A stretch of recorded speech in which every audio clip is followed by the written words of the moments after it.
गए हैं। बीजेपी सांसद ओम बिरला दूसरी बार लोकसभा अध्यक्ष चुने गए हैं। प्रधानमंत्री नरेंद्र मोदी ने बुधवार को संसद के विशेष सत्र में लोकसभा स्पीकर पद के लिए ओम बिरला के नाम का प्रस्ताव रखा था, तो वहां मौजूद सांसदों ने ध्वनि मत से उन्हें अपना अध्यक्ष चुन लिया।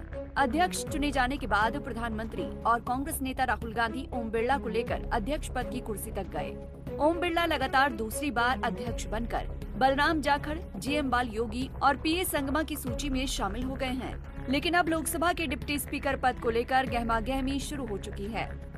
विपक्ष डिप्टी स्पीकर के पद को लेकर अड़ा हुआ है। विपक्ष की मांग है कि उन्हें डिप्टी स्पीकर का पद मिलना चाहिए। लोकसभा अध्यक्ष के बाद अब बारी है डिप्टी स्पीकर यानी लोकसभा उपाध्यक्ष की। पिछली बार से लोकसभा उपाध्यक्ष का पद खाली चल रहा है। वैसे अभी तक परंपरा रही है कि डिप्टी स्पीकर का पद विपक्ष को ही दिया जाता रहा है, लेकिन 17वीं लोकसभा में विपक्ष लगभग नहीं के बराबर था, इसीलिए उपाध्यक्ष की जरूरत नहीं पड़ी।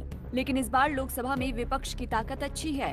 लोकसभा में इस बार विपक्ष का संख्या बल अच्छा है, जिसके चलते कयास लगाए जा रहे हैं कि उपाध्यक्ष का पद विपक्ष के पास जा सकता है। लोकसभा के इतिहास में ये पहली बार हुआ है कि 17वीं लोकसभा के दौरान कोई भी डिप्टी स्पीकर नहीं था। संविधान के अनुच्छेद 95 के अनुसार अध्यक्ष की अनुपस्थिति में डिप्टी स्पीकर ही लोकसभा की कार्रवाई देखता है।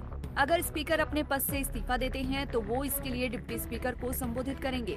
आजादी के बाद पहली लोकसभा से लेकर चौथी लोकसभा तक स्पीकर और डिप्टी स्पीकर दोनों ही पद कांग्रेस के पास हुआ करते थे। लोकसभा के पहले उपाध्यक्ष एम अनंत शायनम थे। उनका कार्यकाल 1952 से 1956 तक रहा।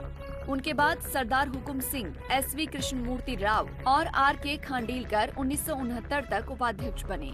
ये सभी कांग्रेस के ही सांसद थे। साल 1969 में कांग्रेस ने ऑल पार्टी हिल लीडर्स के नेता गिलबर्ट जी स्वेल को उपाध्यक्ष बनाया। स्वेल शिलांग से सांसद थे। तभी से ये परंपरा बनी कि डिप्टी स्पीकर का पद विपक्ष को दिया जाए।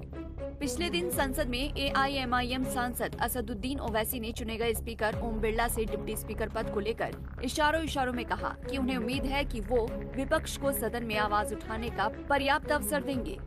मुझे यकीन है कि आपकी पार्लियामेंट की आवाम इस बात पर फख्र कर रही है कि आप दूसरी मर्तबा इस ऐवान के स्पीकर बने हैं। सर, आप इस हाउस के रिपोजिटरी है, कस्टोडियन है, मगर हकीकत यह है कि अक्सरियती जमात के पास नंबर है मगर उनके पास अक्सरियत की ताकत नहीं है। यहाँ अपोजिशन के पास अक्सरियत की आवाज़ भी है, तो इसीलिए मेरी आपसे गुजारिश है कि आप छोटी पार्टियों को मौका दीजिए। और मुझे यकीन है कि आप 17वीं लोकसभा में जिस तरह शफकत का मुजाहरा मुझ पर किया, हम छोटी पार्टियों पर, मैं उस समुदाय से आता हूं जो इस ऐवान में सिर्फ 4% है, तो हमको आवाज़ उठाने की आवाज़ दीजिए। सर, आखिर में मुझे यकीन है कि आप वहां पर बैठे हैं तो यह ऐवान एक कीमती हीरे की तरह ना सिर्फ इस मुल्क की आवाम में, दुनिया में चमकेगा और आपके बोझ को यह सरकार कम करेगी डिप्टी स्पीकर बनाकर। इतना बोझ आप पर नहीं डालना चाहिए। मैं मुबारकबाद देता हूं सर आपको, मैं मुबारकबाद देता हूं कि आप छोटी पार्टियों पर, यह ऐवान अपोजिशन और छोटी पार्टियों का भी है, हमको आप आवाज का मौका देंगे। तो वहीं लोक जनशक्ति पार्टी के प्रमुख चिराग पासवान ने स्पीकर पद को लेकर कहा कि जब विपक्ष स्पीकर और डिप्टी स्पीकर पद की बात करते हैं तो उन्हें ये ध्यान रखना चाहिए कि ऐसे कई राज्य हैं जहां विपक्ष सरकार में है, वहां स्पीकर और डिप्टी स्पीकर दोनों आपके हैं। कई राज्य के ऐसे उदाहरण हैं, मैं नाम लेना नहीं चाहूंगा, पर जब आप स्पीकर के पद की बात करते हैं, आप डेप्यूटी स्पीकर के पद की बात करते हैं, तो कई राज्य ऐसे हैं जहां पे स्पीकर का पद और डेप्यूटी स्पीकर का पद भी आप ही के पास है, जहां पर सरकार एनडीए का कोई घटक दल नहीं चला रहा, विपक्ष के दल चलाने का काम कर रहे हैं।